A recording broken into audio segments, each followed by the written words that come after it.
শুরু হয়ে গেছে সম্ভব ক্যাম্পাস টু ক্যারিয়ারের সেকেন্ড রাউন্ড, যেখানে মেইন টাস্ক থাকছে ভিডিও সাবমিট করা। তো এর জন্য আমরা আপনাদেরকে একটি ফর্ম দিয়েছি, যে ফর্মটা ফিল আপ করার মাধ্যমে আপনারা ভিডিওটা সাবমিট করবেন। তো আমি আজকের ভিডিওতে দেখাচ্ছি যে ফর্মটা আপনারা ঠিক কিভাবে ফিল আপ করবেন।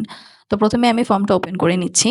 ফর্মের ফার্স্টের অপশনগুলো ফিল আপ করে নিচ্ছি। নাম, ইনস্টিটিউশন, ফোন নাম্বার, জেন্ডার, এই অপশনগুলো ফিল আপ করার পর ভিডিও সাবমিশন লিঙ্কের যে অপশনটা আছে, এখানে আমি মূলত যেই ভিডিওটা রেডি করেছি সেই ভিডিওর লিঙ্কটা কপি পেস্ট করে দিব। তো প্রথমেই আমি যে ভিডিওটা রেডি করেছি সেটা আমি ড্রাইভে আপলোড করে নিব।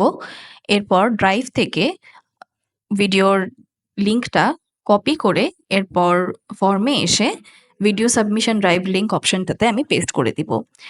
আপনারা একটা বিষয় খেয়াল রাখবেন, ভিডিওটাতে অবশ্যই এনিওয়ান উইথ দ্য লিঙ্ক অ্যাক্সেসটা প্রোভাইড করবেন, না হলে কিন্তু আপনাদের ভিডিওটা আমরা চেক আউট করতে পারবো না।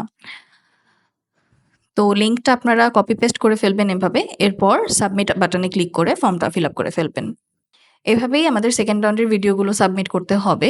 লাস্ট ডেট বলা আছে 25 জানুয়ারি পর্যন্ত। তো যারা ক্যাম্পাস টু ক্যারিয়ারের সেকেন্ড রাউন্ডে পার্টিসিপেট করছেন, তারা অবশ্যই উল্লেখিত সময়ের মধ্যে ভিডিওগুলো সাবমিট করে ফেলবেন।